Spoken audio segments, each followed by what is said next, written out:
예배자입니다. 내가 서 있는 곳 어디서나 하나님을 예배합니다. 내 영혼 거룩한 은혜를 향하여 내 마음 완전한 하나님 향하여 이곳에서 바로 이 시간 하나님을 예배합니다.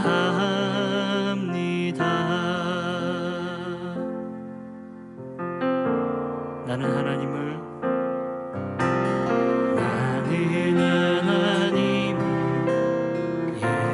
예배하는 예배자입니다. 내가 서 있는 곳 어디서나 하나님을 예배합니다. 내 영혼 거룩한 은혜를 향하여 내 마음 완전한 하나님 향하여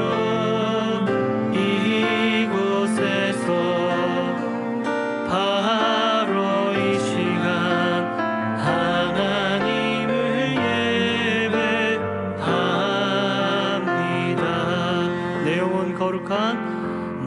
영혼 거룩한 은혜를 향하여 내 마음 완전한 하나님 향하여 이곳에서 바로 이 시간 하나님을 예배합니다. 내 영혼 거룩한 은혜를 향하여 내 마음 완전한 하나님 향하여 이곳에서 바로 이 시간 하나님을 예배합니다. 나의 모습 나의 소유 나의 모습 나의 소유 주님 앞에 모두 드립니다. 모든 아픔 모든 기쁨 내 모든 눈물 받아 주소서.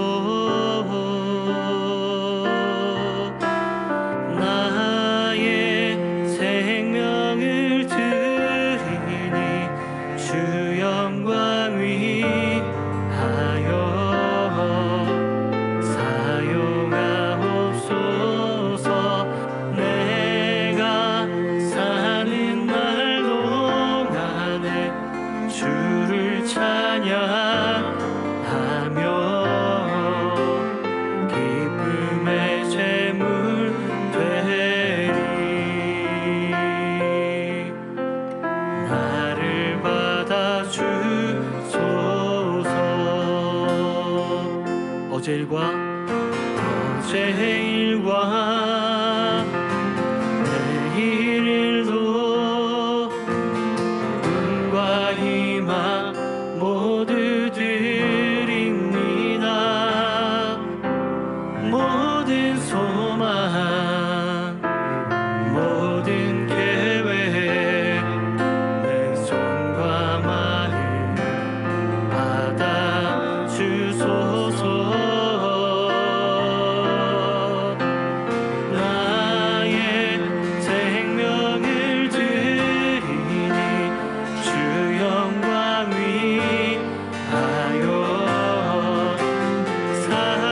사용하옵소서.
잘 다스리는 장로들은 배나 존경할 자로 알되 말씀과 가르침에 소구하는 이들에게는 더욱 그리할 것이니라. 성경에 일렀으되 곡식을 밟아 떠는 소의 입에 망을 씌우지 말라 하였고 또 일꾼이 그 삭슬 받는 것은 마땅하다 하였느니라. 장로에 대한 고발은 두세 증인이 없으면 받지 말 것이요 범죄한 자들을 모든 사람 앞에서 꾸짖어 나머지 사람들로 두려워하게 하라. 하나님과 그리스도 예수와 택하심을 받은 천사들 앞에서 내가 엄히 명하노니 너는 편견이 없이 이것들을 지켜 아무 일도 불공평하게 하지 말며 아무에게나 경솔히 안수하지 말고 다른 사람의 죄에 간섭하지 말며 내 자신을 지켜 정결하게 하라. 이제부터는 물만 마시지 말고 내 위장과 자주 나는 병을 위하여는 포도주를 조금씩 쓰라. 어떤 사람들의 죄는 밝히 드러나 먼저 심판에 나아가고 어떤 사람들의 죄는 그 뒤를 따르나니 이와 같이 선행도 밝히 드러나고 그렇지 아니한 것도 숨길 수 없느니라.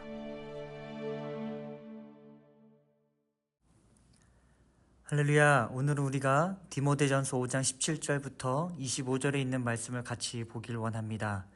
오늘 본문은 나이가 많은 남자들 가운데 직분자들, 집사님과 혹은 또 목회자들을 과연 어떻게 대해야 하는지에 대해서 설명해 줍니다. 17절에 보시면 잘 다스리는 장로들은 배나 존경할 자로 알되 말씀과 가르침에 수고하는 이들에게는 더욱 그리할 것이니라. 우리가 앞서 보았지만 감독, 장로, 집사를 앞서 보면서 이 직분의 역할이 다르다라는 것을 보았습니다. 가르치는 감독, 장로, 집사를 우리는 이제 목회자로 구분을 합니다. 교회를 섬기며 다스리는 역할로 교회를 돕고 세우시는 직분자들을 우리는 일반적으로 우리가 알고 있는 감독이나 장로, 집사라고 합니다. 목회자는 성경을 가르치도록 세워진 역할로 예배를 통해 성도들이 진리를 기억하고 삶에 적용할 수 있도록 진리의 견고한 토대 위에 사람을 세우는 것이 목회자의 역할인 반면 섬기고 다스리는 역할로서의 직분자들은 교회를 통치하고 통솔하고 다스리는 역할을 감당합니다. 하지만 섬기고 다스리는 역할로서의 집사는 가르치는 역할이 없기 때문에 다스리기만 한다라는 의미는 아닐 것입니다. 앞서 3장에서 보았듯이 직분자의 모든 자질 중 포함되어 있는 15가지 요소 중에 7번째가 가르치기를 잘하는 것이라고 하지 않았습니까? 교회 안의 모든 직분은 교사여야 한다는 것입니다. 목회자는 전문적으로 말씀을 양육할 수 있도록 가르친다면 그 외에 교회를 다스리고 섬기는 직분을 가진 분들은 내가 집사로 섬길 수 있는 비밀을 말씀과 믿음이 삶의 행위로 묻어날 수 있도록 그렇게 영혼들에게, 사람들에게 말씀을 풀어서 가르칠 수 있어야 한다는 것입니다. 그렇기 때문에 반드시 집사님들도 가르치는 역할이 있다는 것입니다. 이때 다스리는 집사님들은 세상이 말하는 통치나 통솔의 개념이 아니라는 것입니다. 교회는 예수님의 새로운 질서에 있는 공동체이기 때문에 세상이 말하는 통치, 권력 구조로 있는 높은 사람과 낮은 사람을 구별하며 낮은 사람이 높은 사람에게 복종하는 개념의 통치가 아니라 교회의 모든 관계를 지배하는 핵심인 가족과 같은 관계 안에 사랑을 드러내는 그러한 다스림이어야 합니다. 따라서 교회 집사님들이나 또 그 외의 여러 직분자들은 세상의 가치관대로 교회를 통치하는 것이 아니라 섬기는 부모와 같이, 즉 부모가 자녀를 돌보고 섬기고 세우는 것처럼 그렇게 공동체를 섬기며 세워가야 할 것입니다. 사실 교회에서 세우는 직분자들은 교회가 진리의 견고한 토대 위에 세워지기 위해 어떤 대가의 지불과 희생도 마다하지 않는 분들이라는 것입니다. 직분자들은 하나님의 생명의 말씀이라는 그러한 견고한 토대 위에 교회를 세우고 희생과 사랑으로 성도를 섬기고 그렇게 사명을 감당하는 분들이십니다. 누구보다 오래 참고요. 사람을 세우는 일에 어떤 양보도 마다하지 않고 기꺼이 자신을 내려놓을 줄 아는 분들이라는 것입니다. 오늘 본문 17절에서는 그런 분들을 향해 배나 존경하라 라고 합니다. 세상이 말하는 통치의 개념이 아니라 힘을 주어 힘을 다해 영혼을 돌보고 사람을 세우고 그 일을 위해서 희생할 줄 아는 이들을 성경은 바로 공경하고 존중하라 라고 이야기하고 있습니다. 오늘날 우리는 탈권위주의 시대를 살아가고 있습니다. 사실 불과 몇십 년 전만 해도 권위주의 사회였던 것 같습니다. 높은 자나 낮은 자로 사람을 나누어 그로 인해 때로는 이제 갑질하는 이런 모습들도 많이 나타난 것 같습니다. 저도 대학을 졸업하고 이제 목회하기 전에 잠시 한국에서 사회생활을 할 때가 있었는데요. 그때 권위적인 구조의 안 좋은 모습을 많이 경험하기도 했습니다. 사실 이런 일들은 교회 안에도 자연스럽게 스며들었고 한인교회 안에서도 그런 일들이 많이 있었던 것 같습니다. 그럼에도 불구하고 오늘날의 모습을 보면 한 번씩 안타까운 모습들을 보게 되는데요. 시대적인 흐름에 따라 반드시 적절한 변화는 필요합니다. 특히 권위주의의 어리석음을 벗어나 탈권위는 무엇보다도 반드시 필요한 것입니다. 그런데 아쉬운 것이 있다면 한순간에 너무 많은 것들을 벗어버리는 것 같습니다. 어느 순간 교사의 교권이 무너지기도 하고 어르신을 함부로 대하는 안타까운 모습들을 많이 보는 것 같습니다. 어르신을 정말 존중하고 공경하는 것이 정말 귀한데 어느 순간 그런 공경의 마음까지도 다 벗어버리는 모습이 눈에 띄게 보이는 것 같습니다. 사실 우리가 잊고 있는 것이 있다면 지금 우리가 이렇게 살아갈 수 있는 것은 믿음의 선배들이 쌓은 수고와 노력을 우리 이 다음 세대들이 누리고 있다는 것입니다. 지금 우리가 서 있는 이 시대와 학교나 가정이나 교회는 우리 부모님과 귀한 믿음의 인생의 선배님들의 무수한 수고의 노력을 딛고 지금 오늘에 이른 것이 아닐까 생각해 봅니다. 우리가 최선을 다해 노력해서 뭔가를 이루면 어떤 자리에 가는 것이 아니라 우리는 함께 간다는 사실을 잊어서는 안 된다는 것입니다. 우리의 수고와 노력이 반드시 필요하지만 세상의 어떤 변화에 따라가는 것도 반드시 필요하지만 우리의 어떠함과 이 어떠한 변화를 가지고 가는 것만이 인생의 전부가 아니라 정말 우리가 함께하는 그 수고와 땀을 함께 이해하고 그것을 통해 함께 자라가는 것이 오늘날 교회가 해야 될 모습이 아닌가 생각합니다. 교회는 많은 인생의 선배님, 신앙의 선배님들의 수고와 많은 믿음의 선진들의 땀방울을 통해 우리가 누리고 있는 것입니다. 그런데 시대의 정신에 따라 이 모든 것을 다 무시하고 마음 중심에서 감사와 존경을 다 잃어버린다면 그것은 올바른 신앙인의 자세가 아니라는 것입니다. 교회 공동체는 그런 곳이 아니기 때문입니다. 교회는 은혜에 대한 빚진 심령을 가지고 누가 누가라 할 거 없이 서로가 빚진 심령을 가지고 남들의 귀한 수고를 나의 수고보다 더 크고 귀하게 여기며 그것을 또 고마워하고 사람을 공경하고 존중할 줄 아는 것이야말로 교회 공동체가 서로를 바라보는 눈이 아닐까 생각합니다. 그러므로 우리가 교회 안에 직분자들을 대할 때 집사님들과 또 목자 목녀분들 그리고 그 외에 교회를 다양한 모습으로 섬기시는 많은 분들의 수고와 헌신이 당연한 것이 아니라 정말로 우리 마음 가운데 진심 어린 공경과 존경의 마음을 가지고 대하는 것이 정말로 중요할 것입니다. 17절 하반절에 말씀과 가르침에 수고하는 이들에게 더 그리하라 라는 대목이 있습니다. 이 말씀은 가르침을 위해 세워진 바로 이제 목회자들을 어떻게 대하냐라는 것입니다.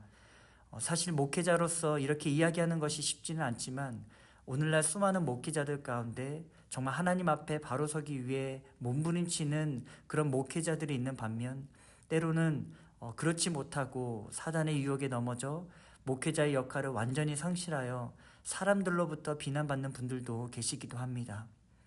1차적으로 목회자의 부주의한 잘못이 있는 것인데 그런 점에서 이 시대의 목회자들을 존대하라라는 것이 굉장히 부끄러울 것 같기도 합니다. 그럼에도 불구하고 우리가 목회자들을 바라볼 때 목회자를 판단하는 눈으로 목회자를 바라보는 것은 바른 자세는 아닐 것입니다. 1차적으로 목회자들의 문제는 대부분의 경우 목회자 자신의 책임이 제일 크고 목회자가 더 근심하고 애를 쓰는 주제임에 틀림없기 때문에 목회자의 탓이 정말 크지만 그럼에도 불구하고 그런 목회자의 허물을 어느 정도 함께 감당하고 책임 있게 서로의 짐을 짊어가며 함께 가는 것 또한 우리가 함께할 몫이라는 것입니다. 갈라디아서 6장 2절에도 보시면 너희가 짐을 서로 지라 그리하여 그리스도의 법을 성취하라 라고 기록하지 않습니까? 부족한 저를 포함하여 많은 목회자들의 많은 허물과 부족이 주된 문제의 근원이기도 하지만 우리가 목회자를 바라볼 때 판단하고 정죄하고 기준에 못 미친다고만 말하지 말고 어느 정도 일정한 부분 그들의 연약함을 함께 받아내며 서로의 문제와 아픔을 함께 짊어져 나아가는 것이 우리가 해야 할 사명이 아닌가 생각을 합니다.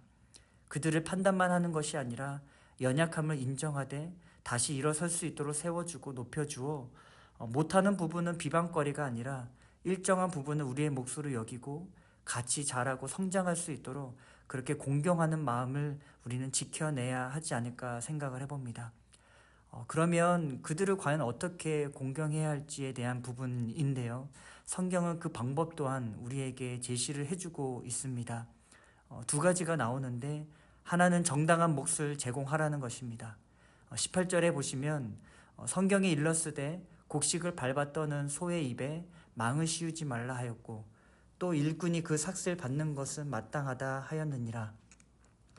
이는 고대 농경사회에서 소가 타작마당에서 곡식을 밟아 탈곡하는 일을 했기 때문에 이 같은 비유적인 표현을 설명한 것입니다. 이는 직분자들의 수고와 헌신에 언제나 정당한 몫을 제공해줘야 한다는 것을 이야기를 합니다. 성경에 기록한 대로 소가 곡식을 밟아 떨면 알곡이 가라지로부터 나오지 않습니까? 그런데 그때 소가 그 알곡 먹는 것을 막기 위해 망을 씌우는 것은 잘못됐다라는 것입니다. 이것은 소가 그만큼 수고에 대한 몫을 받을 만하다라는 것을 이야기하고 있어요. 사실 이 말씀의 근거는 누가복음 10장 7절에서 예수님이 이를 해석한 것인데 일꾼이 삭슬 받는 게 마땅하다라고 한다는 것에서 나온 것입니다. 즉 소가 일을 해서 알곡을 먹는 게 그 수고에 대한 정당하다라는 것을 말하기 위함입니다. 따라서 교회 안에 이 직분자들, 이 사역자들의 수고에는 이를 당연한 것으로 여기지 말고 공경과 감사의 마음을 가지고 정말로 그들에게 필요한 것이 있다면 필요한 몫을 잘 지불하고 대하라라는 것입니다. 그리고 다른 하나를 본다면 상대를 의심하지 말라는 것입니다. 선입견을 갖고 사람을 대해서는 안 된다는 것인데요. 19절을 보시면 장로에 대한 고발은 두세 증인이 없으면 받지 말 것이요 라고 합니다. 교회 안에 이제 직분자들 또 이제 목회자들 혹은 그 외에 공인으로서 사람들에게 많이 노출된 분들을 이야기를 하는데 혹시 그런 분들에 대해 나쁜 말이 들리면 바로 의심부터 하지 말라는 것입니다. 진위도 가리지 않은 상태에서 마치 그것이 사실인 양 소문내지 말고 그분들의 명예가 한순간에 부정되지 않도록 그들을 잘 보호하고 지켜주는 일을 해야 한다라는 것입니다. 그것이 바로 공경인 것입니다. 우리가 인생을 살아오면서 참 힘든 것 중에 하나가 오해를 받는 것 같아요. 그런 의도가 아니었는데 그렇게 하려고 했던 것도 아닌데 라는 것입니다. 오늘날 인터넷이 발달된 사회를 살다 보니 말 하나의 왜곡과 와전이 있거나 혹은 어느 유명인의 잘못된 기사가 올려져 있으면 그 사람의 진위를 확인하지도 않고 그것이 참인지 거짓인지 분별하기도 전에 상대를 단정하는 일들이 벌어지지 않습니까? 그러면 한 사람이 살아온 인생의 명예를 한순간에 무너뜨리는 일들이 얼마나 많은지 모릅니다. 이는 사회뿐만 아니라 교회에서도 그런 일이 일어나기도 하고요. 심지어 목회자들 안에서도 그런 일들이 일어나는 것 같습니다. 많은 사람이 공인의 자리에 섰을 때 그들의 지난날의 업적에 대해 고마워하는 사람은 적고 한순간에 소문이 나면 그것이 참인지 거짓인지도 분별하기도 전에 단정하면서 그 인생의 명예를 한순간에 무너뜨린다는 것을 자주 접하는 것 같습니다. 평생을 수고롭게 살아왔는데 인내하며 기다리며 희생하며 양보하며 그렇게 내려놓고 살아왔는데 어떤 소문이 나서 그 소문의 진위도 확인하지 않고 그 사람에 대해 제대로 알지도 못하면서 상대의 이야기만 듣고 상대를 무너뜨리게 만드는 일이 있다는 것입니다. 그런데 그럴 경우가 있다면 교회는 그렇게 사람을 대해서는 안 된다는 것입니다. 그런 일이 있을 때 옆에서 동조하는 것이 아니라 억울해하고 힘들어하는 사람이 있을 때 우리가 옆으로 다가가서 마음 압니다. 괜찮아요? 라고 오히려 따뜻하게 먼저 다가가 그들의 상황과 마음을 헤아릴 줄 아는 것도 필요하다는 것입니다. 그러나 하지만 그 정말 소문이 그냥 소문을 떠도는 소문이 아니라 그것이 죄라는 것이 드러날 경우는 어떻게 해야 할까요? 20절에 보시면 범죄한 자들을 모든 사람 앞에서 꾸짖어 나머지 사람들로 두려워하게 하라 라고 기록하고 있습니다. 성경은 죄에 대해서는 명확하게 구분지어야 한다는 것을 가리키고 있습니다. 왜냐하면 교회는 거룩과 성결을 나타내는 공동체이기 때문입니다. 직분자들에 대한 파장은 굉장히 크기 때문에 그들의 죄가 드러날 경우 반드시 적절한 징계를 가해야 한다는 것입니다. 교회가 죄를 지은 인물을 징계할 때 교회가 왜 이렇게 사랑이 없나라는 것이 아니라 그 직분자들이 현저한 허물과 죄를 드러냈을 때 교회는 사람들로 하여금 죄가 얼마나 악하고 두려운 것인지 그를 징계하고 바로 세우는 일을 해야 할 것입니다. 교회가 사랑이기 때문에 죄를 지었는데도 무조건적으로 죄를 덮어주고 넘어가는 것이 아니라 그 죄가 한 번, 두 번, 세 번 이상 반복이 될 경우 정말로 그가 죄를 두려워하고 회복할 수 있도록 교회는 도와줘야 합니다. 이는 공동체의 성결과 거룩이 보존되도록 징계하는 것이기 때문에 정말로 꼭 필요한 일이라는 것입니다. 오늘을 살아가는 우리도 오늘 주신 말씀을 기억하며 직분자를 대하는 우리의 마음과 자세는 어떠한지, 그저 그들의 섬김과 수고가 당연한 것으로만 여기고 있지는 않은지, 아니면 정말 그들을 향한 수고와 섬김에 따뜻한 말을 건네며 정당한 몫을 제공해 주고는 있는지 한번 되돌아보길 원합니다. 하지만 부득이 죄를 지을 경우 죄를 두려워하며 다시 회복할 수 있도록 죄를 덮어주고 넘어가는 것이 아니라 공동체의 성결과 거룩이 보존되도록 건강한 징계가 또한 교회 안에 있어야 하는 것을 바라보며 교회 안에 직분자들을 향한 건강한 사랑을 흘려주며 나눌 수 있는 그런 공동체 될 수 있도록 오늘 하루도 그렇게 기도하며 되돌아볼 수 있는 복된 하루 되길 예수 그리스도 이름으로 축원드리겠습니다. 이 시간 우리가 말씀을 기억하며 같이 기도하길 원합니다. 직분자를 대하는 우리의 마음과 자세를 되돌아보길 원하고요. 그들의 섬김과 수고가 당연한 것으로만 여기고 있지 않는지, 정말 그들의 섬김과 수고에 오히려 따뜻한 말을 건네며 정당한 몫을 제공하고 있는지 되돌아보며 우리가 그 직분자들을 위해 함께 기도하는 시간을 갖기를 원합니다.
두 번째로 함께 기도할 것은 우리가 한국과 미국 땅 가운데 하나님의 돌보심과 역사하심을 함께 구하길 원합니다.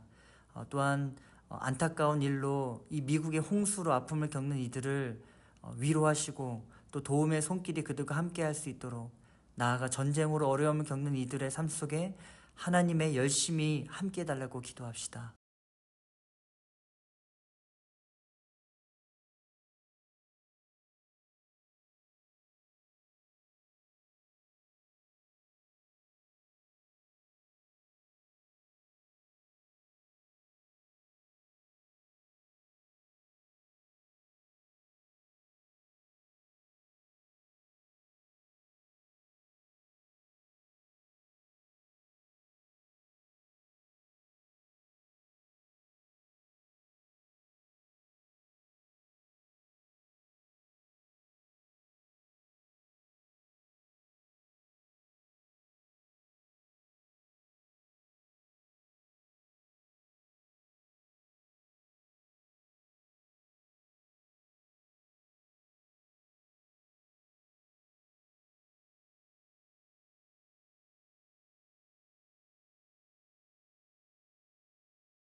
마지막으로 교회 직분자들을 위해 같이 기도합시다. 우리 목회자들, 직분자들, 목자, 목녀, 그 외 교회를 다양한 모습으로 섬기시는 분들을 위해서 같이 한 번 더 기도하시고, 그리고 교회 안에 진행되는 여러 행사들이 있습니다. 단기 선교팀이 이제 일본 선교팀이 이제 시작이 되었고요. 그 외에 개편된 목장 하반기 시작을 위해서 우리 해외 선교사님들을 위해서 우리 같이 기도합시다.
주기도문으로 마치겠습니다. 하늘에 계신 우리 아버지요, 이름이 거룩히 여김 받으시오며 나라가 임하시며 뜻이 하늘에서 이루어진 것 같이 땅에서도 이루어지이다.